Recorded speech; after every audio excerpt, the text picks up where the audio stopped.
Olá pessoal, tudo bem com vocês? Sejam todos bem-vindos a este vídeo. Nós estamos aqui, somos da Unifil, curso de Teologia da Unifil, curso superior em Tecnologia e Ministério Pastoral, esses dois cursos de graduação. E eu estou dando as boas-vindas para você, estudante, você que gosta de teologia, você que gosta de coisas boas, teologia robusta, seja muito bem-vindo. O objetivo dessa nossa live, desse nosso vídeo, é bater um papo aqui muito legal com o compositor, pastor Zé Bruno. Ele está conosco aqui online e nós vamos ter o privilégio de recebê-lo aqui no nosso curso de Teologia da Unifil. A propósito, o pastor Zé Bruno, ele vai ser um dos palestrantes da nossa Semana de Teologia, se Deus quiser, se tudo der certo, no próximo mês de outubro, agora de 2026. Só que eu não estou só com o Zé Bruno aqui, eu estou com o Léo, o Leonardo Bal, seja bem-vindo, Léo. O Léo, ele é líder de louvor, do grupo de louvor da Igreja Presbiteriana Central aqui de Londrina, e nós estamos aqui para bater este papo tão legal, para entendermos um pouquinho sobre música gospel, sobre o evangelho, sobre a mensagem, e você é sempre bem-vindo. Muito bem, eu quero passar a palavra para as considerações do Léo. O Léo vai fazer uma saudação para você que está nos assistindo, para você que está participando. Léo, a palavra é sua. Eudeberg, obrigado pelo convite, me sinto muito honrado.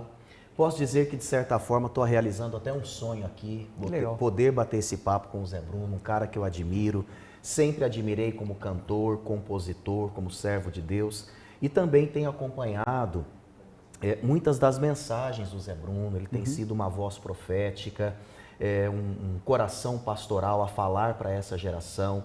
Então, poxa, é um privilégio enorme, eu tenho certeza que será um tempo de bastante crescimento para todos nós. Não só sobre música, mas sobre teologia, sobre o mercado musical, mas sobre culto, sobre adoração, sobre liturgia. Eu acho que vai dar para falar sobre muita coisa aqui. Estamos precisando muito, hein, Léo? Com certeza. Muito mesmo neste cenário. Você que é nosso estudante, você sabe que nas nossas aulas ao vivo, nossas aulas síncronas, as nossas conferências ao vivo, a gente sempre está fazendo menção, e vocês estudantes, vocês que participam conosco, estão nos assistindo, sabem essa devolutiva. A gente sempre está conversando acerca de vozes proféticas no cenário nacional. E não temos menor dúvida que Zé Bruno é uma dessas vozes e nós temos o privilégio de recebê-lo. Zé, meu querido, seja muito bem-vindo aqui ao curso de Teologia da Unifil Londrina.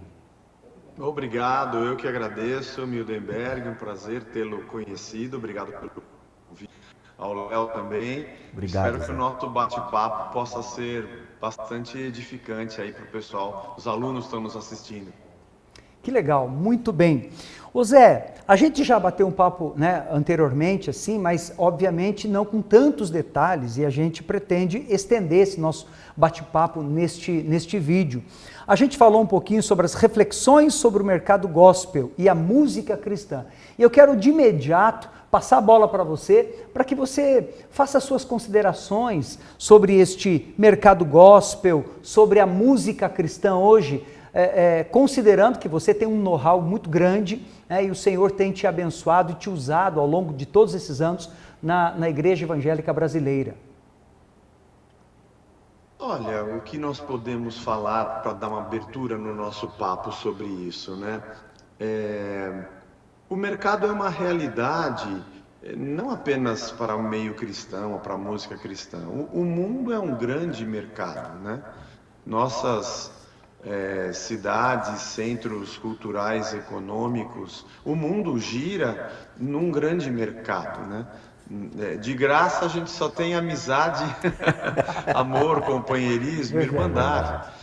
E o mundo é um grande mercado, né? Para a gente sobreviver é o trabalho, vendemos o nosso tempo, nossa juventude, ganhamos os salários, adquirimos nossas casas, adquirimos carro, adquirimos bíblias, adquirimos livros de teologia. O mercado é uma realidade que a gente não tem como fugir, né? A música cristã também está dentro do mercado, né? Fundamentalmente isso não tem nada de errado, faz parte do nosso ambiente existencial, né? Que é mercadológico. Eu estava conversando ontem numa live aqui com alguns amigos exatamente sobre isso. Quando tudo começou, aliás, não havia esse nome, né? Quando o resgate começou, não havia o nome que se deu ao movimento chamado gospel, né? Existia a música cristã, mas sem um rótulo mercadológico, né? Então nós tínhamos Vencedores por Cristo, o grupo Elo, depois Logos, Som Maior, né? Eu era da Convenção Batista. Depois a gente teve Rebanhão como um grupo que começou a abrir um pouco os horizontes, né, para uma música mais pop. E me lembro que em meados dos anos 80, para o final dos anos 80, isso foi crescendo. O resgate tem como data de início 89, maio de 89. Mas nós começamos um pouco antes, aquela coisa de ensaio, composição. Pelo menos um ano antes, a gente já estava se reunindo, compondo músicas. Foi muito interessante saber que tinha mais gente no país fazendo isso, sem a gente saber, porque não havia veículos de comunicação, não tinha rádio, não tinha nada, né? Então foi uma surpresa. O Rebanhão, nós sabíamos quem eles eram, mas não sabíamos de Fruto Sagrado, Livre-Arbítrio, Banda Rara, Banda Vrarros. O Oficina G3 era um grupo que tocava numa igreja aqui, em reuniões de evangelismo, na Igreja Cristo Salva. Nós os conhecíamos, mas eles nem tinham colocado esse nome ainda como grupo, né? Então, quando começou tudo, um grande movimento, era um grande movimento cultural, missional, em que nós fomos nos encontrando, fazendo amigos. Vocês também tocam, vocês também fazem reunião, que igreja que vocês são. Então esse movimento foi muito, muito bonito. E no início nós não tínhamos um circuito de eventos, não tínhamos meios de comunicação. Aliás, não tinha nem internet, e essas bandas não tinham nem discos gravados, né? Aliás, malemar, nós tínhamos a gravadora da Continental, a Continental Discos tinha um selo que fazia música cristã com Luiz de Carvalho, aqueles cantores mais Oséias de Paula, se não me engano, aquelas coisas um pouco mais já dos anos 70, 60, 70, né? Na verdade, o mercado do disco cristão, disco evangélico, existe acho que desde 1950. O Renato Marinoni, que é pesquisador, sabe mais do que eu dessas coisas. Mas quando esse mercado se desenhou, é porque havia uma grande quantidade de bandas e houve uma abertura muito grande cultural também, rock, pop e samba, e algumas barreiras culturais também caíram de preconceito. E aí não tem como, todo movimento cultural e artístico, ele é acompanhado pelo movimento do mercado, né? Você tem promotores, produtores, gravadoras, mercado fonográfico, então isso fatalmente iria acontecer. Nosso primeiro disco é independente, nós fizemos por conta própria, vendendo com os discos embaixo do braço, tocando aqui e ali, não havia distribuição. Mas no segundo disco que nós lançamos já havia uma gravadora, outras gravadoras começaram a aparecer, enfim. O mercado se configurou a partir de então, não vou saber exatamente quando, mas posso dizer que 92, 93, a coisa começou a crescer e hoje nós temos um mercado gigantesco, pujante, né? Que abriga em grande parte o que existe da música cristã, né? Apesar de não saber ainda o que hoje, o que de verdade nós poderíamos enquadrar dentro disso. Com o resgate, eu às vezes costumo dizer que eu não sei se eu faço parte mais desse movimento. O movimento em si, eu acho que ele passou. Aquele movimento passou. Hoje nós não temos um movimento, nós temos um segmento de mercado, nós temos um outro contorno do negócio música, né? Era muito mais amador, é verdade, mas eu entendo que ele era muito mais vocacional naquela época. Mas eu não posso dizer que tudo que nós temos hoje é ruim, absolutamente. É muito bom, graças a Deus que a gente tem tudo que temos, né? Mas quando você tem contornos apenas mercadológicos e você tem esse movimento liderado por produtores, por gravadoras, você também abre espaço para que haja uma diluição do conteúdo, uma diluição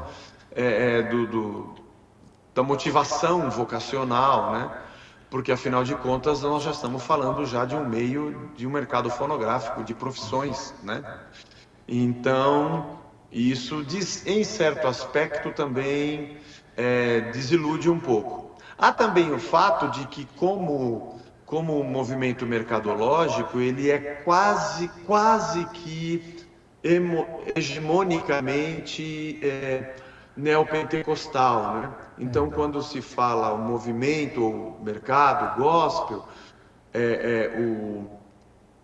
a fatia teológica, mesmo que o povo não entenda o que isso significa, mesmo que as pessoas que não são cristãs não entendam o que isso significa, as diferentes matizes teológicas que temos, mas quando se diz música gospel, você está quase que hegemonicamente falando da teologia neopentecostal, o que faz também, contribui para às vezes eu dizer, eu acho que eu não faço parte desse segmento hoje.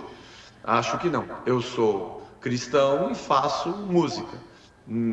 O rótulo que vão colocar já não me incomoda mais. Né? Eu não faço pensando num mercado. Não faço. Eu faço. A gente faz o que faz porque somos o que somos. Né? Não há uma orientação no que diz respeito a uma ideologia gospel sobre nós, né? É muito interessante porque a palavra gospel significa evangelho, né? Mas nem tudo que está no gospel é evangelho. É o fenômeno que temos. É isso aí. Ô Zé, na canção Vou Me Lembrar, você chama a nossa atenção, né? Para nos lembrarmos dos mercenários. Não é muito fácil delinear esse limite entre aquilo que é mercado e aquilo que é postura mercenária. Hoje a gente vê isso, inclusive no mercado gospel, né? Alguns exageros, eu diria de cachês, alguns monopólios de versões. A gente começa a transitar, você já está correndo, você já está na velocidade de cruzeiro, nós estamos tentando decolar, né? Estou falando musicalmente enquanto igreja local aqui em Londrina. Mas a gente já começa a esbarrar em certas situações que não devem nos desanimar, mas devem nos fazer valorizar cada vez mais esses que falam da vanguarda, esses que nos lembram da essência e daquilo que tem que ser lembrado, né? Você vê também, claro que não tem necessidade de nominar ou nomear, mas você vê também esse mercenarismo no mercado gospel, Zé? É um assunto delicado, porque falando de mercado, já que estamos falando de mercado, oferta, procura, demanda, preço e valor, tudo é mercenário, no bom sentido da palavra. Tudo é mercado, né? É oferta e procura. O que acontece hoje é que você tem produtores também que não são cristãos se interessando por um mercado. Então você tem uma festa numa cidade, eles vão convidar grupos musicais e também grupos musicais do meio gospel. O que é bom também. Existem produtores que oferecem, existem verbas, existem produtores envolvidos e cachês. É muito complexo falar disso, né? Vou pegar um exemplo aqui de um grupo que fala de Jesus e não é gospel, U2. O U2 é uma banda mundial. Sim. As letras deles são até muito explícitas, falando sobre Deus, o seu amor. São cristãos, mas não fazem parte do mercado gospel, entre aspas. Todo mundo ouve U2. Né? E, obviamente, quando eles fazem shows, os cachês deles são astronômicos. Eles são profissionais, eles são popstars. Eles movimentam milhões no mundo. Eles movimentam uma máquina de venda de streams na época do CD, do disco, de camisetas, de merchandising, de conteúdo para MTV, para televisão. Quando a gente entra no mercado, o Deus é outro, você entende? E eu não falo Deus no sentido apenas ruim, apesar de que não sendo o Deus verdadeiro qualquer outro é ruim, mas as regras partem de outro lugar. Eu acho que o problema seria, ou melhor, a discussão seria a ética que nós aplicamos ao que fazemos. Então, eu adotei, nós como banda, nós adotamos um princípio. Nós temos uma banda, ela é praticamente independente, nós não temos uma gravadora das grandes majors que temos contrato, tudo é por nossa conta. Então nós temos um cachê quando nós tocamos, porque nós precisamos para a sobrevivência da banda. Claro. Nós gravamos os nossos álbuns, o último nós demoramos 9 meses para pagar a produção toda, porque custa dinheiro, custa caro. Eu não consigo produzir um álbum, a gente mandou masterizar nos Estados Unidos, é difícil você ter um trabalho de produção artística, falando da arte apenas, em que você vai ouvir o Barão Vermelho, vai ouvir o Paralamas, vai ouvir o Resgate e vai dizer, é isso aí. Essa é uma excelente produção. Isso tem um custo para se fazer isso. Para você ter instrumentos de alta qualidade, você paga em dólar. Hoje a gente é patrocinado por uma empresa, mas nós temos outros instrumentos que a gente paga e paga muito caro. Equipamentos, computadores que vão para a estrada conosco. E manter tudo isso, manter uma equipe técnica, né? A gente mantém técnicos, holds, promoters que trabalham conosco, uma pequena equipe que faz divulgação, que faz agenda. Quanto mais você quer penetrar na cultura com qualidade para poder não fazer uma competição, mas se equiparar culturalmente para que a sua mensagem não seja levada de maneira tosca, né? Você vai gastar, não tem como, não tem como. O problema talvez seja que quando você tem um grupo que está cobrando um cachê, ele não faz o que ele faz. Eu acho que o mercenário é o que faz o que faz apenas para ganhar o que ganha. Acho que aqui, excelente. Quem motiva o meu trabalho, mas aí eu vou dizer para você que não é só o cachê, viu? Acho que o cachê é o menos preocupante na minha ótica. Tem gente que faz música olhando para o dinheiro. Ele compõe pensando no que pode vender mais. Ele usa termos e tem tendências. Veja, a nossa fé não está no mercado. Nós cremos no que cremos porque temos uma palavra de Deus, uma revelação de Cristo para nós. Mas aí um cantor faz a música sobre a chuva de Deus, aí você tem mais centenas e milhares de cantores fazendo música sobre a chuva porque vendeu, porque o negócio virou.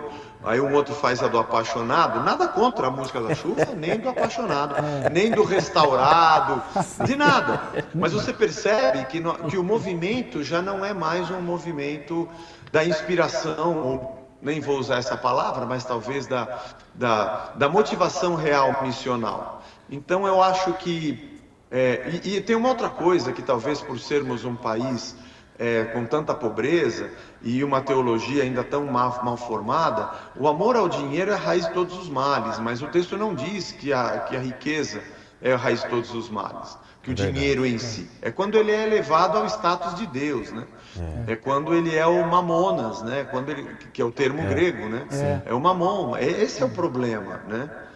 Então não necessariamente o fato de existir um mercado. E o pior é que não tem como não ter, né? E não tem como a pessoa que faz um evento com o resgate não cobrar. Ele vai ter que pagar passagem aérea, ele vai ter que pagar hospedagem, hotel, translado para 8 pessoas, equipe técnica, alimentação, uma van. Ele vai ter que alugar, talvez ele tenha que alugar mais equipamento de som. O ingresso, não tem o que fazer, não tenho como eu pagar a minha passagem, o hotel, pagar os produtores e ir lá e fazer o evento.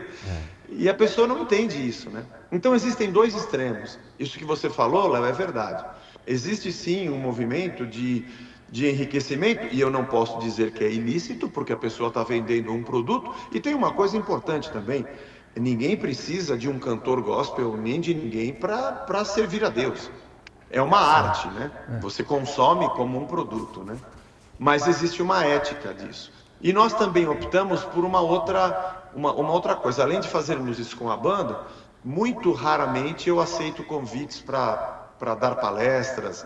Eu vou mesmo alguns convites de amigos ou algum evento que eu acho interessante participar para meu crescimento também, mas eu não tenho ministério de pregação itinerante, sair por aí. Mas as vezes que eu vou e as poucas vezes que eu vou, eu não faço isso por valor algum, a não ser as despesas para que eu possa me locomover. Eu acho que no caso de ser um pastor e compartilhar a vida que Deus me deu, isso é uma coisa que não faz parte de um negócio, mas essa é a minha escolha, eu não estou dizendo como deva ser feito. É a ética que eu escolhi e acho que resolve o que penso e o que creio, né? Como banda a gente não consegue fazer dessa forma, infelizmente. Ô Zé, já estou me sentindo privilegiado. Você é estudante, você não se sente privilegiado? Você é estudante dos cursos de teologia aqui do Unifil, porque o Zé falou, eu normalmente não costumo fazer palestras, né, e tudo mais, mas ele está fazendo conosco esse vídeo, essa live aí, para o nosso crescimento, né, Zé? Ô Zé, mas deixa eu retomar algo bastante interessante que você falou, desta perspectiva. Eu creio, enquanto você falava sobre a pergunta que o Léo fez sobre os mercenários, etc e tal, eu também pude notar, eu posso fazer a leitura do seguinte ponto de vista. Nós falamos aqui, pelo menos de duas frentes. A gente sabe que o seu ministério é um ministério, abre aspas, mais raiz, fecha aspas. Tal qual é o meu ministério, o ministério do Léo, né, que a gente já está nesta lida. Por exemplo, eu tenho 29 anos de ordenação, de sabatina, né, ministerial, que já é uma jornada até, né, legal. Considerável. Assim, né, considerável. Vamos lá. Entretanto, o que eu vejo nesse sentido são, eu creio que a linha ética de divisória que você propõe na sua fala e nesse comentário, ela diz respeito exatamente ao objetivo, né? Qual o objetivo de eu cantar ou de eu louvar a Deus ou de eu propor uma mensagem ou de eu fazer uma canção como vocês fazem aí, né? Com a banda, com a banda Resgate. Ou o objetivo que eu tenho só para ganhar dinheiro. Nesse sentido, a leitura que faço, insisto, é você negociar os princípios da palavra de Deus, certo?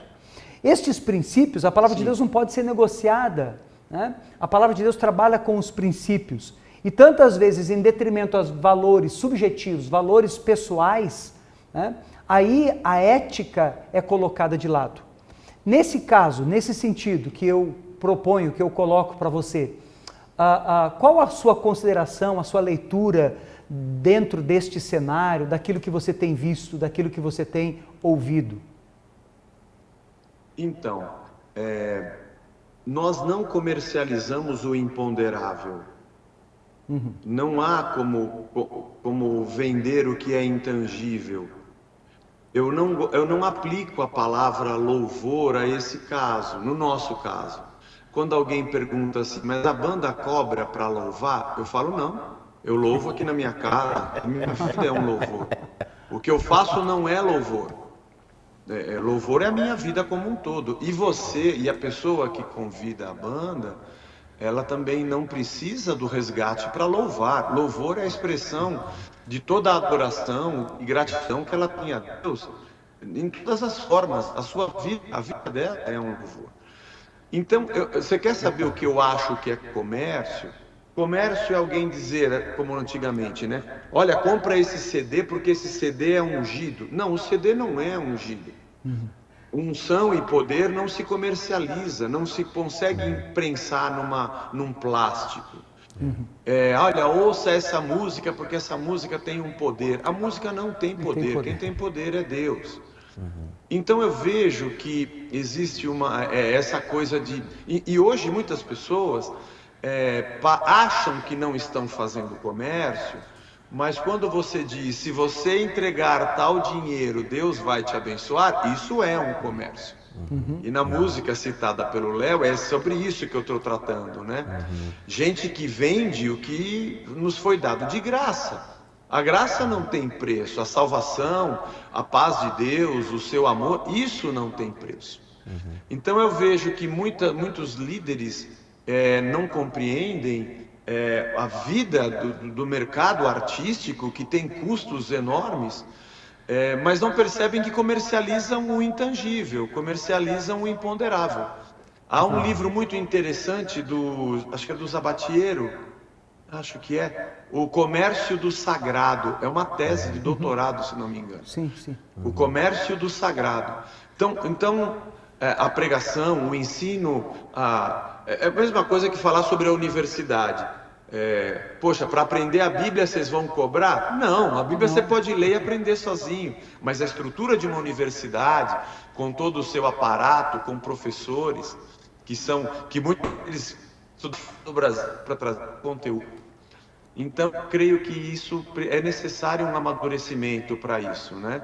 É necessário um amadurecimento para compreender o investimento que existe em certos setores para se poder ter uma cultura que propague o nome de Deus. Agora, o intangível, a música, quando alguém vai a um show do Resgate e compra um ingresso, ele comprou um ingresso da estrutura, da luz do palco, do som, sabe, do show, da alimentação, dos profissionais, é isso que está sendo pago. A bênção de Deus, a palavra de Deus, isso não se vende, mas também não é necessário existir uma banda ou um pregador para que alguém seja abençoado, né? Excelente. Ô Zé, o Russell Shedd, no seu livro Adoração Bíblica, ele diz que a adoração é a pedra que falta na coroa do culto moderno, do culto evangélico. A partir dessa consideração dele, a pergunta que eu faço a você é a seguinte: você acha que falta alguma pedra nas letras compostas pelos evangélicos, nessas letras que perpassam os nossos cultos, e você até um pouco mais específico? Você acha que falta um compromisso missional e evangelístico já a partir da letra?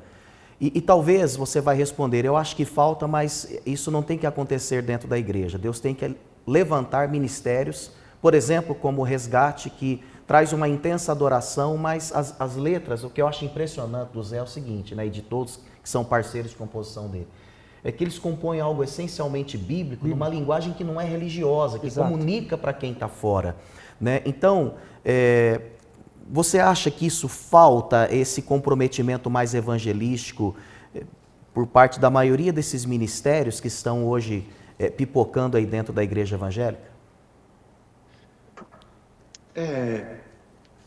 A resposta é sim, né? A resposta é sim, mas isso é um sistema muito mais amplo do que apenas o compositor, né? Nós estamos falando de um universo de cosmovisão, né? De como se compreende a vida, a missionalidade, a comunidade da fé. O Resgate não é uma banda de adoração propriamente dita, né? O Resgate é um grupo, eu diria que nós trabalhamos na área mais missional, um pouco de entretenimento, tem um pouco de apologética. Tanto é que você não tem canções do Resgate tocando nas igrejas, né? Numa celebração dominical. Talvez Todo Som, talvez Ao Rei. Sim. Algumas são canções verticais, né? O estilo do Resgate é mais, da minha composição principalmente, eu falo de Deus para alguém, né? E as músicas de adoração são músicas que a gente fala diretamente para Deus, né? Eu componho algumas canções assim, que a gente usa aqui na igreja, outros compositores também, né? Existe nossa ação comunitária. Então eu vejo que o Resgate, porque o movimento gospel, quando começou, ele era 100% missional.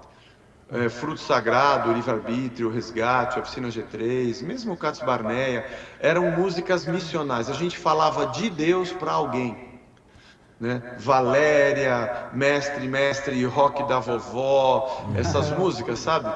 Tá na hora do Fruto Sagrado. Eram músicas. Eu queria conversar com um jovem da minha idade que conhecia o rock, na linguagem dele, sobre o que eu cria. Então esse é um movimento missional. Esse movimento não é muito interessante para o mercado. Porque ele não sobrevive no consumo. Porque Quem consome uma música que fala para ela sobre ela precisa conhecer a Deus? Ele é muito missional, diferente da adoração. A adoração e o louvor tem edificação, tem também o nosso amor, a nossa devoção, que se alimenta também da arte. Então, os grupos que fazem o louvor e a adoração são muito mais famosos. Os números são absurdamente maiores, por exemplo, do que o do Resgate, que nós temos um nicho pequeno. Então, eu acho também que o mercado ele se sustenta assim.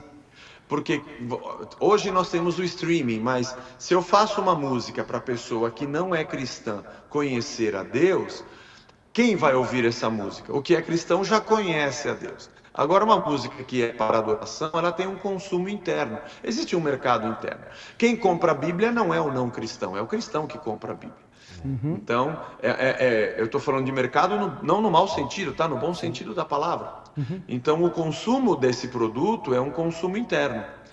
Talvez isso possa fazer com que haja menos interesse na parte da missão, né? Propriamente dita. Na missão intencional, né? Ela vai acontecer de qualquer forma. Sim. Mas na missão intencional. Mas é uma coisa difícil de medir, sabe, Léo?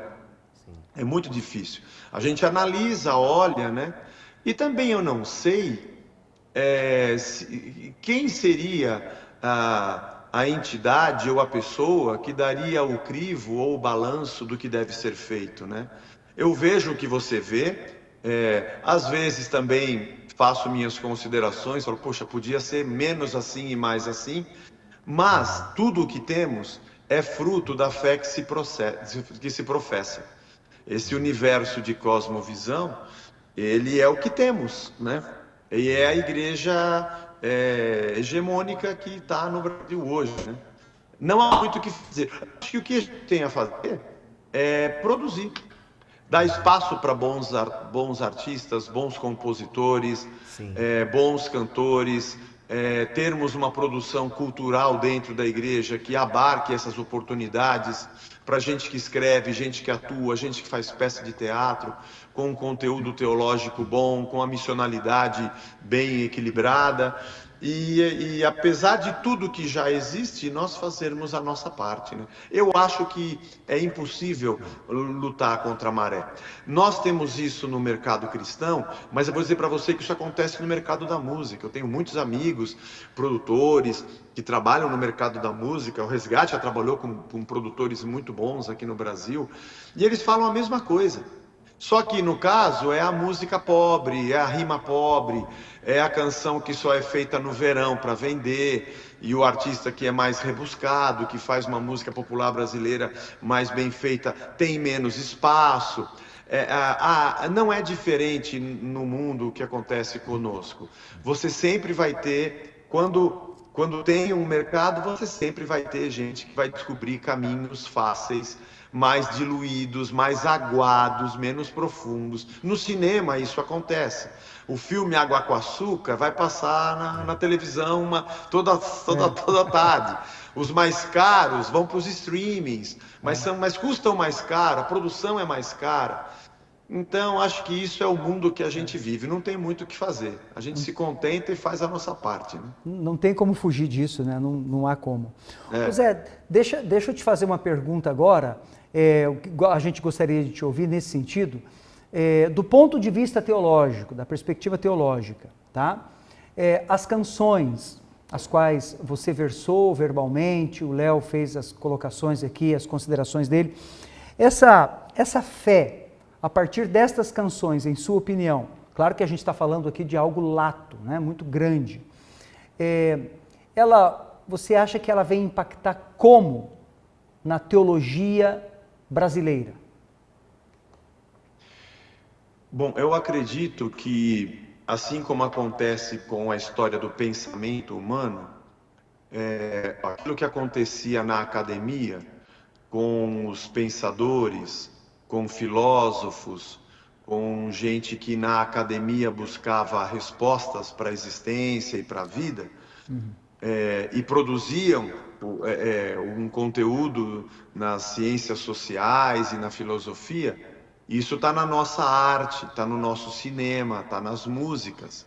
A arte, ela sempre foi o veículo de levar o conhecimento também para a humanidade, porque o artista ele é a pele da sociedade, né? Ele é o profeta da sociedade. Ele assiste a cena, ele também vê a morte, a pobreza, o desamor, o amor, a alegria, a paz, a guerra. Os grandes artistas sofrem com isso, porque eles são profetas da sociedade. O artista é o profeta da sociedade. E ele busca no seu arcabouço de conhecimento. Ele vai buscar em Kant, como vai buscar em Habermas, ele vai buscar em o apóstolo Paulo e outros vão buscar, sei lá, em Freud. E aquilo vai estar presente na sua arte, vai estar presente no seu filme, vai estar presente na sua música. Então eu entendo que a teologia é esse lugar onde o artista cristão mergulha. Obviamente que ele também lê e conhece o que acontece no desenvolvimento do pensamento humano ao longo das épocas, porque a arte também é um lugar do debate, né? A arte também propõe essa dialética que a gente tem com a vida, com a existência, com o conhecimento de Deus e com o conhecimento humano, né? Eu digo isso a boa arte, né? A boa arte faz isso.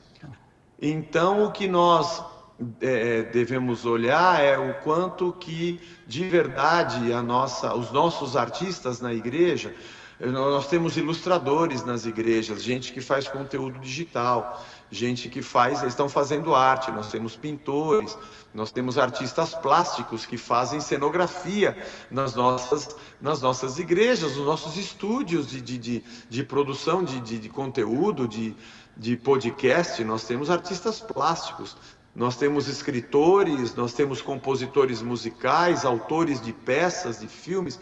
A arte está dentro da igreja em tudo.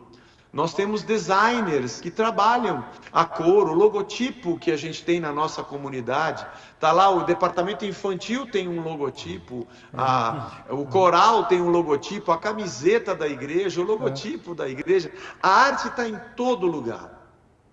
E quando ela mergulha na teologia, na boa teologia, e ela se alicerça no conhecimento de Cristo, eu acho que aí a arte imita a teologia imita a arte, e a gente tem uma relação muito, muito enriquecedora, sabe? Eu gosto muito de ouvir poemas e ler livros, né? E canções de gente que pensa o que escreve, que estuda e consegue transformar aquilo de uma maneira bela, né? O teórico se transforma em belo, vira arte e nos edifica da mesma forma, né? E eu acredito que a música é a arte mais presente na nossa vida, talvez. Porque eu não sei quantos livros a gente sabe de cor, ou quantos filmes a gente guarda, todas as falas de cor na cabeça, ou quantos poemas uma pessoa é capaz de guardar. Mas se eu perguntar quantas músicas você gosta, essa pessoa vai cantar umas 30, 40, verdade, de começo ao fim. Verdade. E vai dizer a parte que gosta e a parte que lhe emociona. Porque a música eu acho que é a arte mais presente no ser humano. A vida sem música seria muito chata. Ela não teria a beleza que ela tem. Aliás, a música, o ritmo, está no nosso coração. Nosso coração pulsa em 3x4. Por isso que o blues é uma música tão emotiva. Ele pulsa em 3x4. O nosso sangue tem um ritmo, ele tem uma pulsação. Né? A natureza, os pássaros voando, existe uma lógica de equilíbrio tanto aerodinâmico quanto artístico, né? Uma baleia, um golfinho que dá um salto. A arte, a beleza, a criação está cheia de arte, né? E quando o Éden teve o fenômeno da queda, toda a cultura humana se afastou de Deus. E o homem que comeu o fruto vai decidir o que é o bem e o mal que vai estar presente na sua cultura. Uhum. Então nós precisamos revisitar a teologia sempre, né? É uma pena que a igreja brasileira se preocupe muito pouco. Falar de igreja brasileira é difícil, porque não é um monolito, né? É uma coxa de retalhos. Mas se nós pudermos usar esse termo, a igreja brasileira se preocupa tão pouco com a teologia. Ô Zé, você está falando aí, né, sobre o poder da música, daí a importância de realmente produzirmos músicas de qualidade, né, que vão inclusive auxiliar nesse processo de educação cristã, né, do povo de Deus, da comunidade. Mas fala para mim, o que vocês cantam aí na Casa da Rocha, hein? Puxa, sabe que eu não toco, né? Aqui eu sou só o pastor, né? Ah, é? Mas assim, tem algumas músicas que a gente canta que eu vou dizer a você que eu não sei de quem é. A gente tem aqui um líder da música, também é estudante de teologia e também uma coisa que eu posso dizer, nós só cantamos músicas cristocêntricas e verticais. Músicas que exaltam a Jesus e que nós cantamos de baixo para cima para adorá-lo. Não temos músicas para encher o nosso ego, coisas de vitórias ou conquistas ou do triunfalismo que banha a nossa cultura cristã, né? Então mas eu posso dizer algumas que eu sei, os clássicos, né? Como Adhemar de Campos, ou como Asaf Borba, ou como Vencedores por Cristo, Jorge Camargo, João Alexandre, estão presentes. Algumas versões de coisas que são boas, como Ron Kenoly, Don Moen, esses grandes compositores dos cânticos congregacionais, né? Mas tem algumas coisas mais modernas, mas eu não saberia te dizer o nome do grupo, porque para dizer a verdade, eu não ouço música gospel. Parece um contrassenso, né? Na verdade, eu ouço os artistas que eu sempre ouvi. Eu gosto de ouvir Amy Grant, eu gosto de ouvir Stephen Kurt Chapman, eu gosto de ouvir Michael Smith, eu gosto de ouvir Indelible Grace, que aliás, é um movimento americano de música folk com excelente teologia. O Indelible Grace, o Soul Journey. Então eu ouço algumas coisas que me edificam, né?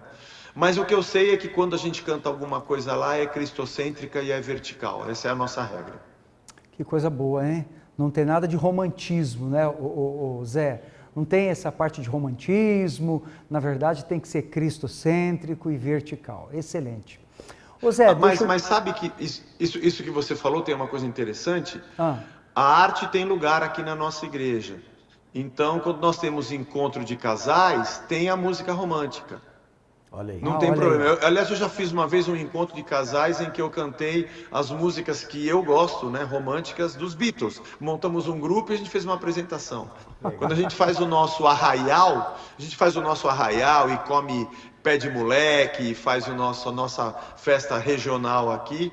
Todo ano a gente faz um encontro, uma comunhão muito legal da igreja. A gente canta Chitãozinho e Chororó e a gente canta as músicas de dupla caipira que a minha mãe gostava. E todas aquelas que não tem nada de sensualidade, que não tem nenhuma indicação nesse sentido, mas que faz parte da nossa cultura, que faz parte da nossa vida. James Taylor e outros que tais. Tentando parafrasear o Francis Schaeffer, a arte não precisa de justificativa, né? É isso aí. Legal. A gente tem lugar, isso tem lugar, mas não no culto público. Não no culto, exato. Eu gostei dessa seus encontros aí regado com bastante pé de moleque, hein? Isso é bom, hein? Ô Zé, vamos lá, Zé, caminhando para a finalização, para o desfecho aqui desse nosso encontro, desse nosso bate-papo, né? Deixa eu deixar você à vontade para você nos encaminhar aí uma mensagem sobre a música e sobre uma teologia sadia, uma mensagem pastoral para todos os nossos estudantes, para a comunidade acadêmica, né, para todos aqueles que estão nos assistindo. Eu diria para os alunos, aqueles que militam também na área da música e da arte cristã, que mergulhem no universo bíblico, da grande metanarrativa que está nas nossas mãos, né, num livro. Que voltem os olhos para a teologia narrativa, para compreender a grande história de Deus para com o ser humano. E o conceito cultural esteja mesmo baseado no mandato cultural criacional de Deus. Compreenda isso e consiga estabelecer diálogos com o mundo, né? Que estude, por exemplo, a visita de Paulo, Atos 17, no Areópago. Como que ele pregou na Ágora e como que ele pregou no Areópago? Quais os profetas que ele citou e quais foram os autores do Antigo Testamento que ele citou? Nenhum. Ele não estava numa sinagoga, ele estava numa praça. Ele usou a figura de um ídolo grego, Deus desconhecido, né? Que é o Theos Ipsistos, para falar sobre ele, numa teoria de deidade que ele cria naquele momento e dialoga com eles. Ele, ao invés de citar Jeremias ou Isaías, ele cita Epimênides, ele cita Arato, ele cita Cleanto. Isso não é um pecado, ele conhecia a filosofia grega, os poetas gregos, aliás, ele cita poetas gregos da época, acho que pré-socrática. Ele é um cara conhecedor do que ele sabe o que ele está dizendo. Quando ele combate o gnosticismo em Colossenses, é porque ele está numa dialética com a cultura dele.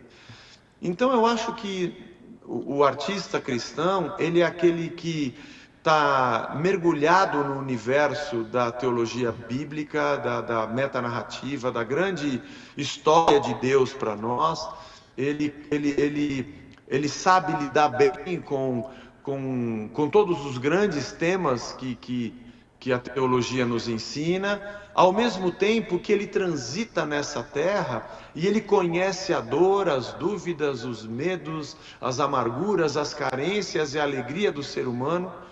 Ele é capaz de olhar para a humanidade e ver todos os resíduos da boa criação de Deus ali, e é capaz também de olhar para dentro da comunidade da fé e encontrar os tropeços e erros que existem ali, sendo um apologeta para quem está dentro e um profeta para quem está fora.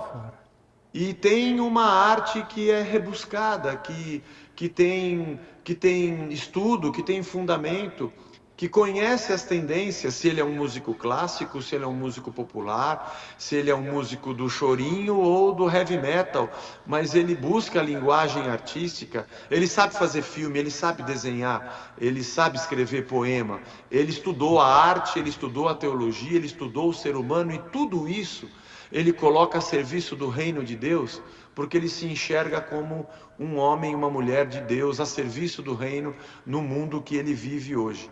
Então ele traz edificação e ele traz transformação, ele é capaz de ser profético, crítico e apologético, ao mesmo tempo que ele traz amor, consolo e paz, tudo embalado numa boa arte, esteticamente bela e que glorifica a Cristo em tudo que faz. Eu deixaria esse conselho, essa reflexão para os nossos estudantes e artistas pensarem a respeito disso. Meu Deus, olha que aula!